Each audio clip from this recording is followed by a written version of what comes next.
আসসালামু আলাইকুম। আপনাদের সবাইকে স্বাগত জানাচ্ছি এখনকার আলোচনায়। আপনাদের সঙ্গে আছি আমি সিরাজুল ইসলাম। দর্শক, ইরান কুয়েতে ব্যাপক হামলা চালিয়েছে আজ ভোরে এবং দিনের বেলায়।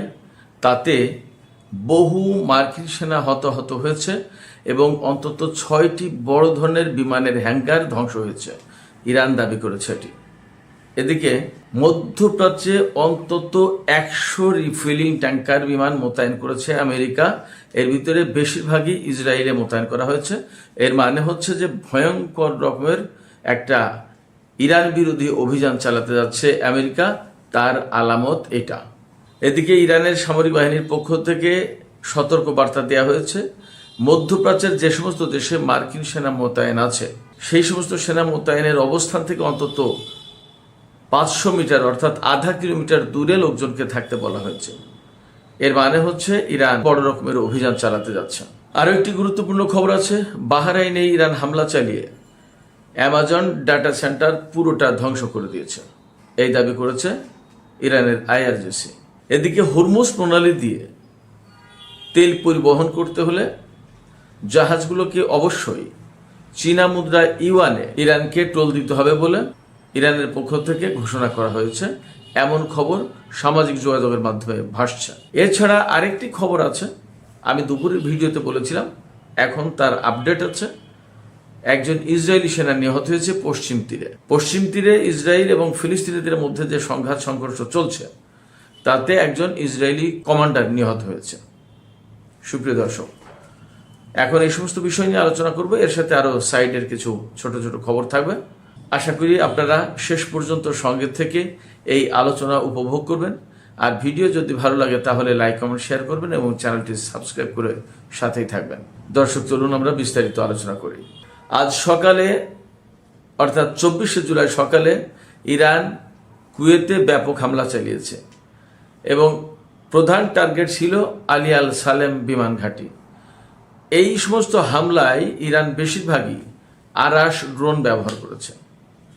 এই আরাস ড্রোন সম্পর্কে আমি গত কয়েকদিন বলেছি, যেদিন আরাস ড্রোন নতুন করে উন্মোচন করলো অর্থাৎ আরাস ড্রোন ব্যবহার করবে বলে ইরান ঘোষণা দিল, সেদিনে আমি বলেছিলাম এই ড্রোন কতটা বিধ্বংসী। 2000 কিলোমিটার পাল্লার অর্থাৎ 2000 কিলোমিটার দূর পর্যন্ত যেতে পারে, আর 150 কেজি ওয়ারহেড বা বোমা বা বিস্ফোরক বহন করতে পারে এবং ঘন্টায় প্রায় 400 কিলোমিটার বেগে যেতে পারে। বেশ গতিসম্পন্ন। 400 কিলোমিটার মানে খুব সহজ ব্যাপার না। এই ড্রোন ইরান ব্যাপকভাবে কাজে লাগাচ্ছে। এটা কামিকাজে অর্থাৎ আত্মঘাতী ড্রোন, একেবারে সুনির্দিষ্ট লক্ষ্যে গিয়ে আঘাত আনে, বিস্ফোরিত যায়, যে লক্ষ্যে আঘাত আনলো সেই লক্ষ্য শেষ। আলী আল সালেম বিমান ঘাঁটিতে আজকে হামলা চালিয়েছে। সেখানে ইরান বলছে যে বহু মার্কিন সেনা নিহত হয়েছে, আহত হয়েছে। আর এর সাথে ওই আলী আল সালেম বিমান ঘাঁটিতে অন্তত 6টি হ্যাঙ্গার ধ্বংস হয়েছে। সেখানে ড্রোন ছিল নাকি বিমান ছিল পরিষ্কার না, বাট সম্ভবত বিমানের হ্যাঙ্গার। এটা যেহেতু বিমান ঘাঁটি এবং আলী আল সালেম বিমান ঘাঁটিটা কুয়েতে আমেরিকার খুব গুরুত্বপূর্ণ বিমান ঘাঁটি, সেখানে বিমানের হ্যাঙ্গারই হওয়ার কথা। 6টি বড় বড় হ্যাঙ্গার ধ্বংস হয়েছে। বড় হ্যাঙ্গার মানেই একটা হ্যাঙ্গারে 3-4টা করে যুদ্ধ বিমান থাকতে পারে। তার মানে কুয়েতে আজকে ভালো রকমের ক্ষয়ক্ষতির মুখে পড়েছে মার্কিন সেনার, এটা পরিষ্কার। এরপরে একইভাবে বাহরাইনের আমাজন ডেটা সেন্টার, আমেরিকার খুবই গুরুত্বপূর্ণ ডেটা সেন্টার, এই ডেটা সেন্টারে ইরান আজকে আবার নতুন করে হামলা চালিয়েছে এবং এবার ইরানের পক্ষ থেকে বলা হয়েছে যে এই ডেটা সেন্টার একদম কমপ্লিটলি ধ্বংস করা হয়েছে, একদম শেষ। তার মানে মধ্যপ্রাচ্যকে কেন্দ্র করে আমেরিকা এই যে সাইবার, তারপরে ডিজিটাল এবং এই সমস্ত ডেটা ক্লাউড, এই সমস্ত গুগল, কত কিছু যে কেন্দ্র করে তুলেছিল, যোগাযোগ নেটওয়ার্ক সৃষ্টি করেছিল, এগুলো কিন্তু এখন সব ধ্বংস হয়ে যাচ্ছে, ঝরে ঝরে পড়ছে। এদিকে আমেরিকা গত রাতে খার্গ আইল্যান্ডে, ইরানের যে খার্গ আইল্যান্ড, যেখানে তেলের প্রধান কেন্দ্র, তেল রপ্তানির প্রধান কেন্দ্র যে দ্বীপ, এই দ্বীপে ইরান হামলা চালিয়েছে এবং সেখানে একটি বেসরকারি অর্থাৎ একদম বেসরকারি বিমানবন্দর, সেই বেসরকারি বিমানবন্দরে হামলা চালিয়েছে। সেখানে 4টি হেলিকপ্টার ধ্বংস হয়েছে। এই হেলিকপ্টারগুলো কমপ্লিটলি বেসামরিক কাজে ব্যবহার করা হতো, বিশেষ করে সাগরে কোনো সুবিধা অসুবিধা বিপদ আপদে পড়লে তাদের উদ্ধারের জন্য এই হেলিকপ্টারগুলো ব্যবহার করা হতো। এই হেলিকপ্টারগুলো ধ্বংস করা হয়েছে। এটা আরেকটা বাজে নজির স্থাপন করেছে, এমনটা দাবি করেছে ইরান এবং এর প্রতিবাদ জানিয়েছে। বেসামরিক স্থাপনা, বেসামরিক জিনিসপত্র লক্ষ্য করার তো কোনো মানে নেই। এদিকে ইরান আমেরিকার মধ্যে যে হামলা পাল্টা হামলার ঘটনা প্রতিদিন ঘটছে তা তো আমরা সবাই দেখছি। এই অবস্থায় ইরান হামলা জোরদার করেছে, তাও আমরা দেখছি। আমেরিকার বিরুদ্ধে কিন্তু ইরান হামলা জোরদার করেছে এবং এখন মেইনলি আরাস ড্রোন এবং হাইপারসনিক ক্ষেপণাস্ত্র, বিশেষ করে খাইবার শেখান, তারপরে খুরমশার 5, ফতে 110, তারপরে সিজিল, এই সমস্ত ক্ষেপণাস্ত্র ব্যবহার করছে ইরান এবং এতে ক্ষয়ক্ষতির পরিমাণ কিন্তু বাড়ছে। এবং মোটামুটি এই কয়েকদিন যা বুঝতে পারছি আমি, যা দেখা যাচ্ছে তাতে মধ্যপ্রাচ্যের মার্কিন ঘাঁটিগুলো একদম শেষ করে দেওয়ার ব্যবস্থা করেছে ইরান, যাতে এই অঞ্চলে মার্কিন সেনারা আর থাকতে না পারে, ফিরতে না পারে। মূল টার্গেটটা কিন্তু এইটা। এবং ইরান এই যে হামলা চালাচ্ছে সেটা আমেরিকাও বুঝতে পারছে, তার জন্য পাল্টা কিছু ব্যবস্থা নিয়েছে, আমি পরে আসছি। তো এই যে হামলা জোরদার করেছে, এর প্রেক্ষাপটে আজকে ইরান সতর্ক বার্তা জারি করেছে পারস্য উপসাগরীয় এলাকার যত দেশে মার্কিন সামরিক ঘাঁটি আছে বা মার্কিন সেনা মোতায়েন করা আছে সব দেশের জন্য। এই সতর্ক বার্তায় বলা হয়েছে যে যে সমস্ত দেশে এবং যে সমস্ত জায়গায় মার্কিন সেনাদের অবস্থান আছে, অর্থাৎ সেনা ঘাঁটি আছে বা ফাঁড়ি আছে বা ছোট ছোট ব্যারাক আছে, তারপরে সামরিক ঘাঁটি আছে, বিমান ঘাঁটি আছে, এমনকি ঘাঁটি ভেঙে চুরে যাওয়ার কারণে যদি অস্থায়ীভাবে কোনো ক্যাম্প সৃষ্টি করে বা ক্ষেপণাস্ত্র বা র্যাডার বা এরকম কোনো কিছু যদি মোতায়েন করা থাকে, ক্ষেপণাস্ত্র প্রতিরক্ষা ব্যবস্থা, তো সেই সমস্ত জায়গা থেকে অন্তত 500 মিটার দূরে, অর্থাৎ আধা কিলোমিটার দূরে সাধারণ লোকজনকে থাকতে বলা হয়েছে, যাতে এই সমস্ত মানুষ কোনো মতেই মার্কিন সেনাদের কাছে, সেনা ঘাঁটির কাছে, সেনা ব্যারাকের কাছে, সামরিক প্রতিরক্ষা সরঞ্জাম যে সমস্ত মোতায়েন করা আছে সেগুলোর ধারে কাছে যাতে না আসে। তাতে মনে হচ্ছে যে ইরান আজকে থেকে হয়তো নতুন করে তাদের অভিযানের মাত্রা বাড়াবে এবং কোথায় কোথায় কি কি আছে না আছে সমস্ত সবকিছুর উপরে হামলা চালাবে।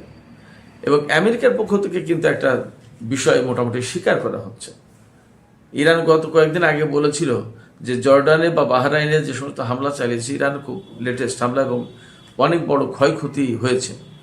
এই সমস্ত হামলার আগে বাহরাইন এবং জর্ডানের লোকজন ইরানকে বিভিন্ন রকমের তথ্য দিয়েছিল, গোয়েন্দা তথ্য, যে এখানে এখানে মার্কিন ঘাঁটি আছে, এখানে এই মোতায়েন আছে, এখানে মার্কিন সেনা আছে, এইভাবে তথ্য দিয়েছিল। পশ্চিমা গবেষকরা, বিশ্লেষকরা বলছেন যে রাশিয়ার কাছ থেকে, চীনের কাছ থেকে যেমন স্যাটেলাইট তথ্য বা স্যাটেলাইটের সমস্ত সুবিধা পাচ্ছে, তার চেয়ে বড় কথা ইরান তাদের নিজেদের সূত্র থেকে এবং তাদের নিজেদের গোয়েন্দা শাখার লোকজনের মাধ্যমে, তাদের সাথে যুক্ত বিভিন্ন দেশের লোকজনের মাধ্যমে ইরান তথ্য পাচ্ছে এবং খুবই অ্যাকুরেট তথ্য পাচ্ছে। এবং সেই তথ্যের ভিত্তিতে ইরান মার্কিন সামরিক বাহিনীর উপরে, মার্কিন ঘাঁটিগুলোর উপরে, মার্কিন সামরিক স্থাপনার উপরে হামলা চালানোর সুযোগ পাচ্ছে। এখানে ইরান নিজেদের দক্ষতা, যোগ্যতা এবং নিজেদের সূত্র, নিজেদের সোর্স এজেন্টকে ব্যবহার করছে। এরকম একটা প্রেক্ষাপটে মার্কিন সেনারা, আমার বিশ্লেষণে, মধ্যপ্রাচ্যে এই মুহূর্তে অনেক বেশি কঠিন অবস্থা পার করছে, কঠিন সময় পার করছে। আরও 3টা খবর আমি আপনাদেরকে জানিয়ে আজকের ভিডিও শেষ করব। একটা খবর হচ্ছে যে মধ্যপ্রাচ্যে এই মুহূর্তে অন্তত 100টি রিফুয়েলিং ট্যাঙ্কার বিমান মোতায়েন করা হয়েছে। আমি গত 2 দিন আগে সম্ভবত খবর দিয়েছিলাম যে ইসরায়েলের বেন গুরিয়ন বিমানবন্দরে আমেরিকা 33টি রিফুয়েলিং ট্যাঙ্কার বিমান মোতায়েন করেছে এবং সেখানে আরও 7টি ট্যাঙ্কার বিমান মোতায়েন করতে চায় আমেরিকা। তাতে আপত্তি জানিয়েছিল ইসরায়েলের বেসামরিক বিমান কর্তৃপক্ষের পরিচালক। ওই ভদ্রলোক বলেছিল যে যদি আর একটা রিফুয়েলিং ট্যাঙ্কার বিমান মোতায়েন করা হয় তাহলে এই বেন গুরিয়ন বিমানবন্দরে যাত্রীবাহী বিমান চলাচলের মারাত্মক রকমের অচল অবস্থা তৈরি হবে এবং প্রতিদিন অন্তত 5,000 টিকিট বাতিল করতে হবে, 30টি ফ্লাইট বাতিল করতে হবে। তো সেই বেন গুরিয়ন বিমানবন্দর বাদে হয়তো আরও বিমানবন্দরে রেখেছে। এখন ইসরায়েলে যে কতটি বিমান রেখেছে রিফুয়েলিং ট্যাঙ্কার আমেরিকা, সেটা পরিষ্কার না, কিন্তু বেন গুরিয়নের হিসাব তো ছিল কমপক্ষে 33টা, আরও 7টা যদি রাখে তাহলে 40টা। এবং আমি যে খবর উল্লেখ করছি সেই খবরে বলা হয়েছে যে 100টি রিফুয়েলিং ট্যাঙ্কার যে মধ্যপ্রাচ্যে মোতায়েন করা হয়েছে তার ভিতরে বেশিরভাগই আপনার ইসরায়েলে। তো বেশিরভাগ যদি হতে হয় তাহলে কমপক্ষে 50টার বেশি ইসরায়েলে মোতায়েন আছে এমনটি বলতে হবে। আরও জায়গায় হয়তো তুরস্কে মোতায়েন আছে, আজারবাইজানে মোতায়েন থাকতে পারে, এরপরে সিরিয়াতে মোতায়েন করতে পারে, ইরাকের আর কোন কোন গোপন ঘাঁটি আছে এবং কোথায় মোতায়েন করেছে কে জানে। অনেক ব্যাপার থাকতে কোথায় কোথায় মোতায়েন করেছে আমরা তো কেউ জানি না। সংযুক্ত আরব আমিরাতের গভীর অভ্যন্তরে বা সৌদি আরবে মোতায়েন করতে পারে। সৌদি আরবের সাথে পরমাণু চুক্তি হয়েছে, যদিও সে পরমাণু চুক্তি নিয়ে নানা রকমের কথাবার্তা টানাপোড়েনের গল্প শোনা যাচ্ছে, দেখা যাক কি হয়। তো এই যে রিফুয়েলিং ট্যাঙ্কার মোতায়েন করলো আমেরিকা মধ্যপ্রাচ্যে 100 অন্তত, এর কারণ কি? এর কারণ হচ্ছে খুব ইমিডিয়েটলি ইরানের বিরুদ্ধে আমেরিকা ভয়াবহ রকমের সামরিক অভিযান চালাবে, হামলা চালাবে। মার্কিন প্রেসিডেন্ট ডোনাল্ড ট্রাম্প তো বলেছেন যে আমরা এমন হামলা চালাবো যা নজির নেই, নজিরবিহীন হামলা। ইরানে এর আগে কখনো এত বড় হামলা চালানো হয়নি। এমনকি যে 40 দিনে যে যুদ্ধ হয়েছে সেই যুদ্ধের চেয়েও বড় হামলা চালাবে এখন। তো যার কারণে 100টি রিফিলিং ট্যাঙ্কার জড়ো করতে হয়েছে এখানে। তার মানে বহু সংখ্যক যুদ্ধ বিমান এই হামলায় অংশ নেবে এবং মনে হচ্ছে ইরানকে মাটির সাথে একদম মিশিয়ে দেবে, তামা তামা করে দেবে। এখন ইরান এটা কিভাবে মোকাবেলা করে দেখা যাক, তারা কিভাবে কি প্রস্তুতি নিচ্ছে এবং আদৌ এই হামলা হবে কিনা সেটাও একটা প্রশ্নের ব্যাপার। এই প্রশ্ন তুলছি এই কারণে বা এই কথা বলছি এই কারণে যে দেখা গেল শুধু ডোনাল্ড ট্রাম্প এরকমের বড় রকমের হুমকি দেওয়ার চেষ্টা করছে ইরানকে, আসলে নাও হতে পারে। আবার এমন হতে পারে সত্যি সত্যিই হামলা করে বসলো। সেক্ষেত্রে ইরানকে অবশ্যই সতর্ক থাকতে হবে। ইরান কিভাবে মোকাবেলা করে আমরা অপেক্ষায় থাকলাম দেখার। আমরা অবশ্যই চাই যে এই ধরনের বড় হামলা না হোক। আমি আরও দুটি খবর দিতে চেয়েছিলাম। একটি খবর হচ্ছে হরমুজ প্রণালীতে ইরান নতুন করে নাকি ঘোষণা করেছে, এটাও সামাজিক মাধ্যমের খবর, যে হরমুজ প্রণালীতে যে সমস্ত জাহাজ তেল নিয়ে যাবে সে সমস্ত জাহাজকে ইরানের কাছে তো অর্থ পরিশোধ করতে হচ্ছে। তো এই অর্থ চীনা মুদ্রা ইউয়ানে দিতে হবে, ডলারে দিলে হবে না। তার মানে ইরান, রাশিয়া এবং চীন ডলারাইজেশন যে প্রক্রিয়াটা শুরু করেছে এবং ডলার ব্যবহার না করে, ডলার ব্যবহারকে অনুৎসাহিত করে চীনা মুদ্রায় যে ব্যবসায়িক লেনদেন সম্পন্ন করার চেষ্টা তারা চালিয়ে যাচ্ছে, সম্ভবত সেই চেষ্টাকে এখন নতুন করে জোরদার করা হলো এবং সম্ভবত এটা নতুন একটা মাত্রা পাবে ডলারাইজেশনের ক্ষেত্রে। দেখা যাক আসলে কতটুকু সফল হয়। ফিলিস্তিনি প্রসঙ্গ আমি দুপুরের ভিডিওতে জানিয়েছি যে পশ্চিম তীরে ফিলিস্তিনি জনগণ এবং ইসরায়েলিদের ভেতরে সংঘর্ষ হয়েছে। সেখানে সংঘর্ষের সময় ইসরায়েলি সেনারা সরাসরি ইসরায়েলি বসতি স্থাপনকারীদের পক্ষে দাঁড়িয়ে ফিলিস্তিনিদের উপর গোলাগুলি চালিয়েছে এবং সেখানে 4 ফিলিস্তিনি নিহত। ওই ঘটনায় একজন ইসরায়েলি নিহত হয়েছিল এবং বেশ কয়েকজন আহত হয়েছিল। আহতদের মধ্যে একজন গুরুতর ছিল। এর ভিতরে নতুন খবর পাওয়া যাচ্ছে যে ফিলিস্তিনিদের হামলায় ইসরায়েলের একজন সেনা কমান্ডার নিহত হয়েছে এবং আরও একজন সেনা আহত হয়েছে। এই অবস্থার পর ইসরায়েলি সামরিক বাহিনী পশ্চিম তীরে কিন্তু ব্যাপক কড়াকড়ি আরোপ করেছে। যে এলাকায় বা যে গ্রামে সংঘর্ষ হয়েছে সেই গ্রামের সাথে শহরের যোগাযোগ ব্যবস্থা একদম বিচ্ছিন্ন করে দিয়েছে, সামরিক বাহিনী ঘেরাও করে রেখেছে এবং আমি আশঙ্কা করছি সেখানে আজকে রাতে প্রচণ্ডভাবে সামরিক বাহিনী চড়াও হবে, বহু লোক হতাহত হবে, তাদেরকে বহু লোককে গ্রেপ্তার করবে, আটক করবে, মোটামুটিভাবে এটা বোঝা যাচ্ছে। তো সুপ্রিয় দর্শক, এখনকার আলোচনা এখানে শেষ করতে চাইছি। এই যে মধ্যপ্রাচ্যে 100 রিফিলিং ট্যাঙ্কার মোতায়েন করেছে আমেরিকা, আর এপাশে ইরান মধ্যপ্রাচ্যের দেশগুলোর নাগরিকদেরকে মার্কিন ঘাঁটি থেকে অন্তত আধা কিলোমিটার দূরে থাকার হুঁশিয়ারি উচ্চারণ করেছে, সতর্কবার্তা দিয়েছে। এই দুটো খবর থেকে কি আমরা ইরান এবং আমেরিকার মধ্যে ভয়াবহ রকমের সংঘাতের কোনো আলামত বা সম্ভাবনা বা আশঙ্কা আমরা অনুভব করছি কিনা? আপনাদের কি মনে হয়? আপনাদের মতামত কমেন্টে জানাতে পারেন। আর ভিডিও ভালো লাগলে আবারও বলি, লাইক, কমেন্ট, শেয়ার করবেন এবং চ্যানেলটি সাবস্ক্রাইব করে সাথেই থাকবেন।